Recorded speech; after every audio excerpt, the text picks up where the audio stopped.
സംസ്ഥാനത്തെയും BJPക്കെതിരെ പരസ്യ വിമർശനവുമായി RSS ABVP പത്രക്കുറിപ്പ്. ഒരു ചെറിയ ജില്ലയുടെ അത്ര പോലും ജനസംഖ്യയില്ലാത്ത മണിപ്പൂരിൽ നടക്കുന്ന കലാപം തടയാൻ 1.5 വർഷമായിട്ടും BJPക്ക് കഴിഞ്ഞില്ല. ഇന്നും കലാപത്തിന്റെ കെടുതികൾ തന്നെ. കലാപം അടിച്ചമർത്തുന്നതിൽ കേന്ദ്രത്തിലെയും സംസ്ഥാനത്തെയും BJP സർക്കാരുകൾ തീർത്തും പരാജയപ്പെട്ടെന്ന ആക്ഷേപം പ്രതിപക്ഷം ഉന്നയിക്കുന്നതിനിടയിലാണ് കടുത്ത വിമർശനവുമായി RSSഉം ABVPയും പത്രക്കുറിപ്പ് ഇറക്കിയത്. കലാപം തടയുന്നതിൽ സർക്കാരുകൾ പരാജയപ്പെട്ടുവെന്നാണ് ABVP മണിപ്പൂർ ഘടകത്തിന്റെ വിമർശനം. 2023 മെയ് 3 മണിപ്പൂരിൽ ആരംഭിച്ച അക്രമ സംഭവങ്ങൾ 19 മാസം പിന്നിട്ടിട്ടും പരിഹാരമില്ലാതെ മുന്നോട്ടു പോകുന്നത് നിർഭാഗ്യകരമാണെന്നാണ് RSS മണിപ്പൂർ ഘടകവും വിമർശിച്ചത്.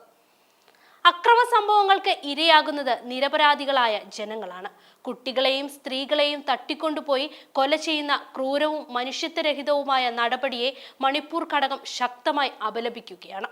മാനവികതയുടെയും സഹവർത്തിത്വത്തിന്റെയും തത്വങ്ങൾക്ക് വിരുദ്ധമായ നടപടിയാണിത്. സംഘർഷം പരിഹരിക്കാൻ കേന്ദ്ര സംസ്ഥാന സർക്കാരുകൾ ആത്മാർത്ഥമായി ഇടപെടണമെന്നും RSS ഇറക്കിയ അസാധാരണ പ്രസ്താവനയിൽ ആവശ്യപ്പെടുന്നുണ്ട്. 6 നിരപരാധികളായ സാധാരണക്കാരെ തട്ടിക്കൊണ്ടുപോയി കൊല ചെയ്ത ഹീനമായ നടപടിയിലൂടെ കലാപം ഇപ്പോൾ ഭയാനകരമായ തലത്തിലേക്ക് എത്തിയിരിക്കുകയാണ്. RSS വിദ്യാർത്ഥി വിഭാഗമായ ABVPയും ഇത് ചൂണ്ടിക്കാട്ടി. 7 മാസം പ്രായമുള്ള കുഞ്ഞുൾപ്പെടെ 3 വീതം കുട്ടികളും സ്ത്രീകളുമാണ് കൊല്ലപ്പെട്ടത്. സ്ത്രീകളെയും കുട്ടികളെയും വെറുതെ വിടണമെന്ന ഏറ്റവും അടിസ്ഥാനപരമായ മനുഷ്യത്വ തത്വങ്ങളെ പോലും വെല്ലുവിളിക്കുന്ന തരത്തിലാണ് ഇപ്പോഴത്തെ നടപടികൾ എല്ലാം.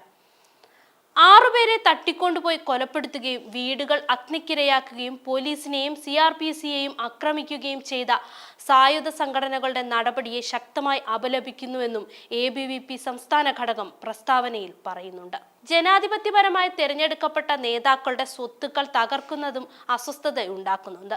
സമയോചിതമായ ഇടപെടൽ ഉണ്ടായിരുന്നുവെങ്കിൽ 6 പേരുടെ ജീവൻ രക്ഷിക്കാമായിരുന്നു. ഇക്കാര്യത്തിൽ ബന്ധപ്പെട്ടവരുടെ ഭാഗത്തുനിന്നും വീഴ്ചയുണ്ടായി. അടിയന്തര നടപടി സ്വീകരിക്കുന്ന കാര്യത്തിലുണ്ടായ വീഴ്ചയിൽ ഉത്തരവാദികൾക്കെതിരെ നടപടി സ്വീകരിക്കണമെന്നും ABVP പ്രസ്താവനയിൽ ആഹ്വാനം ചെയ്യുന്നുണ്ട്. എന്നാൽ മണിപ്പൂരിൽ ഇരുവിഭാഗങ്ങൾ തമ്മിലുള്ള സംഘർഷം ശമനമില്ലാതെ തുടരുകയാണ്. സംഘർഷത്തിനിടെ പ്രക്ഷോഭക്കാർ വെടിയേറ്റ് മരിച്ചു. ജിരിബാം ജില്ലയിൽ ഞായറാഴ്ച രാത്രിയാണ് സംഭവം നടന്നത്. സൈന്യമാണ് വെടിവെച്ചതെന്ന് ദൃക്സാക്ഷികളിൽ ഒരാൾ പറഞ്ഞെങ്കിലും ഇക്കാര്യത്തിൽ സ്ഥിരീകരണമൊന്നും ഉണ്ടായിട്ടില്ല. കൊല്ലപ്പെട്ട യുവാവിനെ തിരിച്ചറിഞ്ഞിട്ടുണ്ട്. ബാബുപാറ എന്ന സ്ഥലത്ത് അക്രമി സംഘം കെട്ടിടങ്ങളും മറ്റും കൊള്ളയടിക്കുന്നെന്നറിഞ്ഞാണ് സുരക്ഷാ സേന എത്തിയത്. ജിരിബാമിൽ കോൺഗ്രസിന്റെയും BJPയുടെയും ഓഫീസുകൾ തകർത്തു. ഇവിടുത്തെ സ്വതന്ത്ര MLAയുടെ വീടും ആക്രമിച്ചിട്ടുണ്ട്. കെട്ടിടത്തിൽ നിന്നും ഫർണിച്ചറും പേപ്പറുകളും പുറത്തേക്കെറിഞ്ഞ് തീയിട്ടു.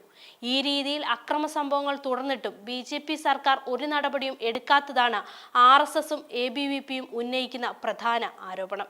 ഇനിയും എത്ര ജീവനുകൾ പൊലിയേണ്ടി വരുമെന്നാണ് ഇവരുടെ ചോദ്യം.